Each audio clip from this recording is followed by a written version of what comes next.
Saludos buscadores del misterio y gracias por asistir a granmisterio.org. Veréis, hoy vamos a hablar de un extraño fenómeno del que muy poca gente conoce. Se trata del llamado Missing 411, extrañas desapariciones por todo Estados Unidos y en Canadá que no tienen explicación. De hecho, son tan raras estas desapariciones que rozan o incluso superan lo paranormal. Nadie sabe por qué. Centenares de personas sufren ese fenómeno del Missing 411. De hecho, hay una serie de puntos clave que relacionan todas estas desapariciones que realmente son terroríficos estos puntos. ¿Cómo le puede pasar esto a una persona? Desaparece en un lugar y a los 5 minutos aparece a 10 kilómetros de distancia. Son desapariciones de alta extrañeza y se ha escrito muchos libros con ese título Missing 411 que no ha podido resolver absolutamente nada de lo que ocurre en los bosques cuando nadie observa. La persona impulsora de este misterio se llama David Paulitz. Este hombre fue el primero en decidir escribir sobre Missing 411. De hecho, hizo un montón de libros, ya que descubrió que en cada estado de Estados Unidos había un centenar de desapariciones, aproximadamente. Por eso hizo un libro del Missing 411 por cada estado, pero también hizo de Canadá y de otros lugares.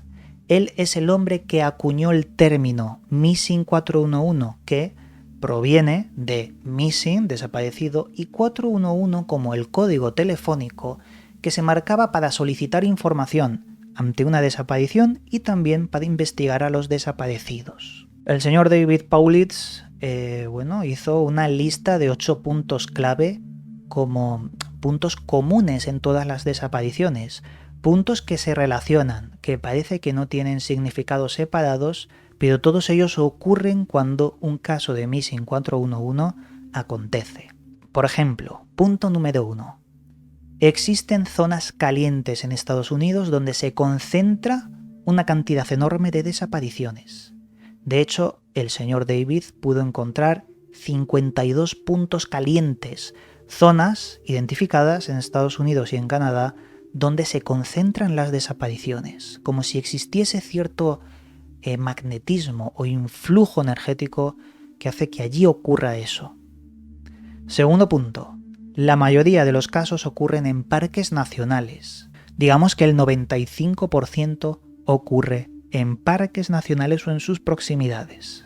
Tercer punto, las desapariciones son siempre cercanas a lagos o alrededor de muchísima maleza, arbustos, bosques, siempre está el término de lagos y bosque. Cuarto punto, algunas de las personas que llegan a reaparecer, porque también hay muchas de estas, tienen pérdida de memoria, no saben qué han hecho durante días, tienen la mente en blanco, y muchos de ellos sufren el fenómeno del missing time, es decir, ellos perciben que han estado una hora desaparecidos, pero realmente han pasado meses. Hay un caso que luego os voy a relatar donde el hombre desapareció 2 años enteros y parece como si hubiese desaparecido para él una sola tarde. Quinto punto. Algunas de las personas, prácticamente la mayoría, aparecen sin ropa o aparece la ropa en extrañas posiciones. Por ejemplo, hay un caso donde la ropa está colocada en un tronco de un árbol, pero al lado tenemos a la persona sin ningún tipo de carne, todo huesos y molidos. Cosas muy extrañas en todo este apartado. Sexto punto. Algunas desapariciones no encajan con tiempo ni distancia. Por ejemplo, un niño pequeño desaparece a la hora y lo encuentran a las 3 horas, pero a 30 kilómetros de distancia. Y nadie se lo ha podido llevar porque ha atravesado barrancos, montañas, bosques, maleza, y tiene signos visibles de haber atravesado todo eso en los arañazos. Algo que no puede ser pensado. Séptimo punto. Los perros rastreadores de la policía nunca encuentran un rastro. Nunca, en ningún caso, han olido el rastro y lo han seguido, no lo encuentran. Es como si algo los hiciera desaparecer de la faz de la Tierra para luego, quizás, volver a aparecer, porque en la mayoría de los casos nunca aparecen. Y último punto, muchas de las desapariciones pertenecen a niños pequeños. Esto es muy sospechoso, porque se sabe que hay unas élites que provocan este tipo de desapariciones sobre niños. Dicho esto, ahora os voy a contar algunos de los casos más populares del Missing 411, pero os debo decir que hay cientos recogidos en estos libros del señor David. Y con estos casos sacaréis vuestras propias conclusiones en los detalles de las historias de los casos. Vamos a hablar del caso de Aaron Hedges. Mirad, este caso ocurrió el 3 de septiembre del 2014. Aaron Hedges, hombre de 38 años, se encontraba paseando por las llamadas Crazy Mountains, montañas rocosas de Montana. Él y dos amigos iban con sus caballos, bajaban de los caballos para cazar, comían esa caza en pequeñas hogueras y lo solían hacer por todas esas montañas. Era algo que normalmente, estaban acostumbrados, por así decirlo. Además, buscaban ese animal simplemente como alimento. No era ningún deporte, era para sobrevivir y conectar con la naturaleza. El señor Aaron era un hombre experimentado que conocía aquellas montañas y era muy difícil que se perdiera. De hecho, Aaron y sus amigos tenían por toda la montaña pequeños lugares donde habían construido cabañas rudimentarias donde guardaban recursos, víveres y cosas que les ayudasen a sobrevivir. Tenían muchas de estas cabañas distribuidas por las montañas, así que conocía muy bien todo el terreno. Todo cambió el día 5 de septiembre, cuando Aaron decidió pasear él solo hacia uno de los puntos donde había una cabaña de estas que él había construido para poder recargar allí los víveres, los recursos. El lugar se lo comentó a sus amigos y era un lugar que conocían todos sus amigos, que le acompañaban también. Se encontraba cerca de un pequeñito lago y Aaron decidió viajar él solo allí. Estaba muy cerquita. Aaron se llevó el GPS, el walkie-talkie, el teléfono, un arco con flechas y una pistola. Así que iba muy preparado para cualquier cosa y para la comunicación, por esos GPS y walkie-talkie. Pero en ese transcurso de ese corto viaje, desapareció y los amigos no volvieron a encontrarlo. Pasó un día y los amigos se preocuparon. ¿Dónde estaba Aaron? ¿Por qué no daba señales? Lo llamaron al teléfono y no lo cogía. Y el GPS, al encenderlo, vieron algo imposible. La señal marcaba que Aaron se encontraba a un montón de kilómetros de distancia, fuera del mapa. Y esto no tenía sentido. Aaron había ido hacia el pequeño lugar cercano que había comentado antes. ¿Cómo es que estaba fuera del mapa?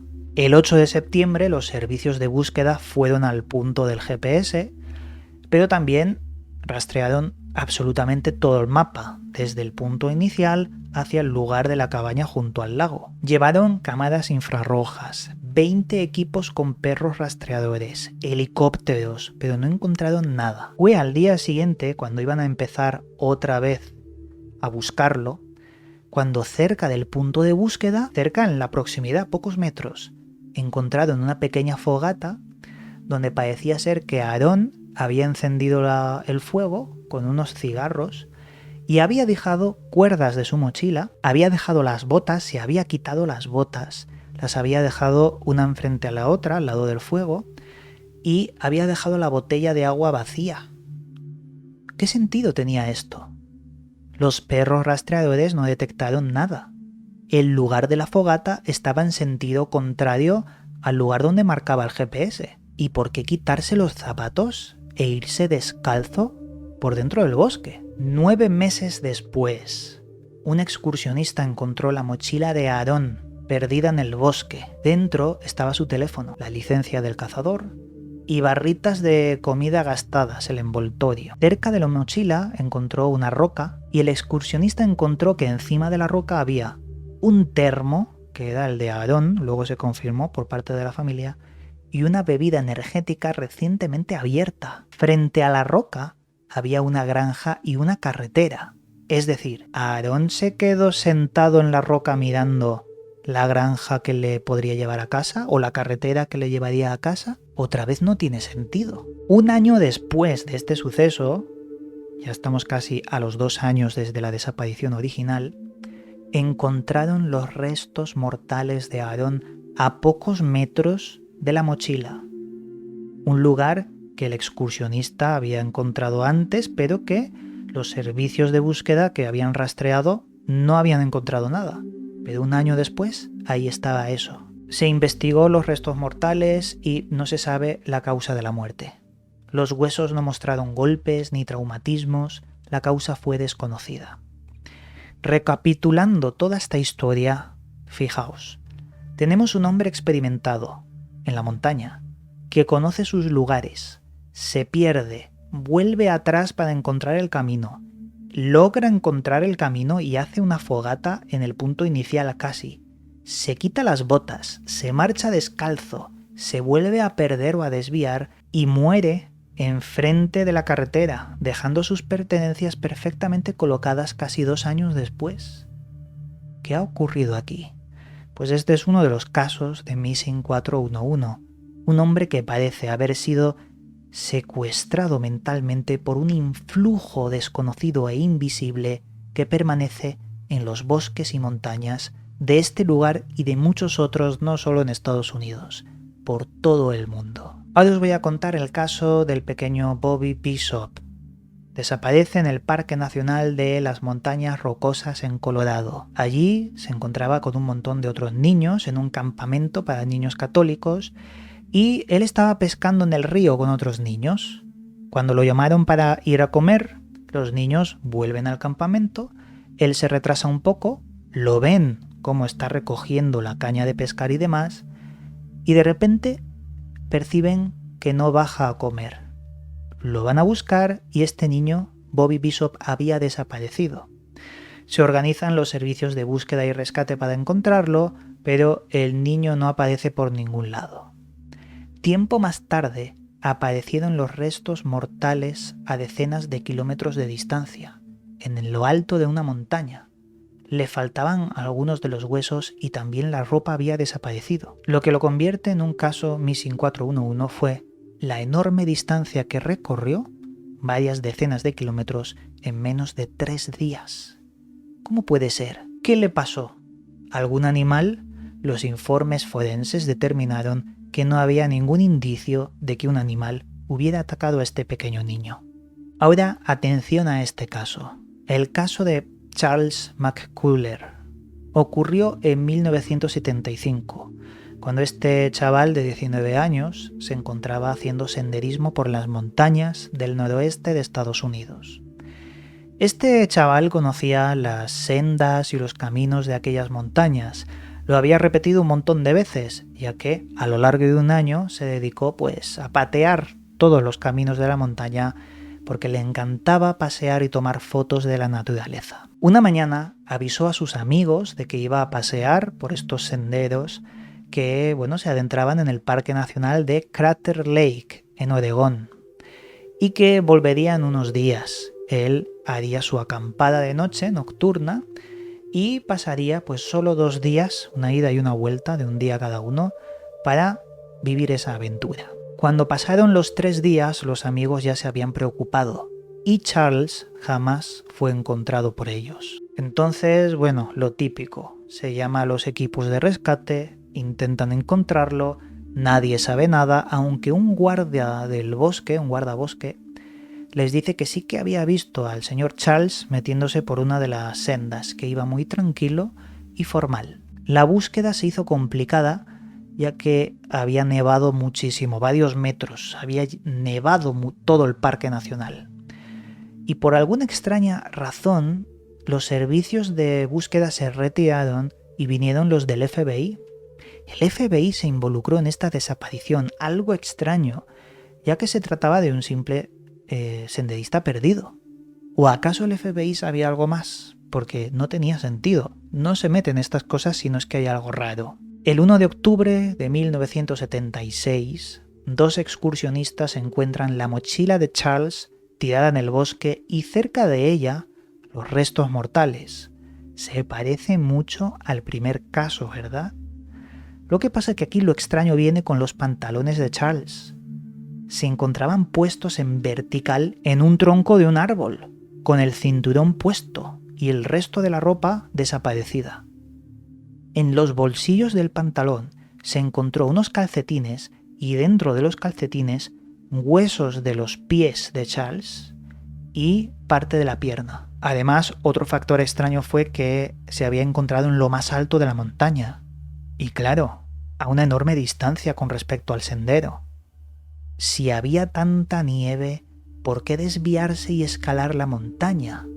No tenía sentido para el FBI ni para nadie. Nuevamente se descartó por completo que un animal hubiera provocado la muerte de Charles, debido a que un animal jamás pondría los huesos molidos de esta persona dentro de los calcetines y los calcetines en los bolsillos del pantalón, ni tampoco el propio pantalón en vertical en un tronco de un árbol. Parece que se determinó que esto lo había hecho el propio Charles, pero no se sabía la causa de la muerte. Y yo esto, perdonadme que sea algo escéptico, porque ¿cómo lo va a hacer él mismo? Es decir, romperse los huesos, ponerlos en un calcetín, no tiene sentido. Esto lo hizo algo desconocido o diferente a él. Pero volvemos a lo mismo. ¿Qué extraña fuerza invisible hizo que el Charles se desviara y escalara una montaña en plena tormenta de nieve? Esto lo hizo él. Otra cosa fue la causa de la muerte, que nunca se resuelve en estos casos. Ahora os voy a contar el caso de un niño de 2 años llamado Keith Parkins. Keith Parkins, como os digo, de solo 2 años, se encontraba jugando con sus hermanos en una pequeña granja en Oregón, muy cerca del Parque Nacional de Umatilla, cuando los padres, fueron a buscarlos para ir a comer y, como siempre pasa en estos casos, Keith desaparece, no lo encuentran. Llaman a los servicios de búsqueda, encuentran las huellas del pequeño niño de 2 años y empiezan a seguirlas. Pasan las horas y aquellos servicios de búsqueda continúan siguiendo las huellas. Se hace de noche y continúan siguiendo las huellas. Pasan 2 días y continúan siguiendo las huellas, hasta que al fin encuentran al niño, boca abajo, en el suelo, cubierto de rasguños pero vivo. El niño se había desplazado más de 20 kilómetros casi gateando, y esto desconcertó a mucha gente. ¿Cómo fue esto posible? Por la mañana el niño estaba jugando con sus hermanos. Desaparece un momento y lo encuentran a los 2 días a 20 kilómetros de distancia. No penséis que es en línea recta. 20 kilómetros cualquiera puede hacerlo andando en unas pocas horas. Hablamos de un paraje montañoso, muy agresivo, peligroso por todos los sitios, subidas y bajadas, bosques, caminos ocultos, caminos que te puedes perder por ellos. Y este niño lo encontraron 2 días después, siguiendo unas huellas que iban más rápidas que los servicios de rescate. Un hombre experto en supervivencia llamado Stroud intentó hacer ese mismo camino, porque como tenían las huellas, intentó hacerlo, pero fue imposible. No logró cumplirlo a tiempo.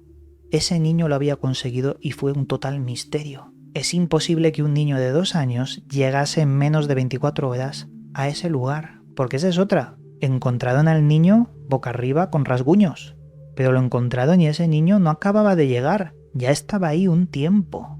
¿Cómo era posible? Pasamos a otro caso, el caso de Rowan Grifton, otro niño de 2 años. Desaparece en el 2010, mientras estaba en una fiesta familiar de la abuela en una pequeña casa cercano a unos pantanos de los parques nacionales del estado de Barton. Rowan jugaba con el gato y en una de aquellas el gato se escapa, va hacia el bosque y el niño, el pequeño niño, pues persigue al gato, perdiéndose allí. Como es habitual, llaman a los servicios de rescate, buscan por toda la zona, no lo encuentran, pero al día siguiente lo encuentran a 5 kilómetros de distancia. Esto no es tan raro. Lo raro fue que lo encuentran en medio de un pantano de muchísima agua, agarrado a un árbol, con la ropa seca y sin saber cómo demonios ha ido sin nadar, porque se ahogaría abruptamente, y estaba seco, hacia ese árbol. El niño dice que siguió a una pequeña vaquita, pero es que allí no había ninguna vaca por ningún sitio. Además, un niño de 2 años, ¿qué iba a decir?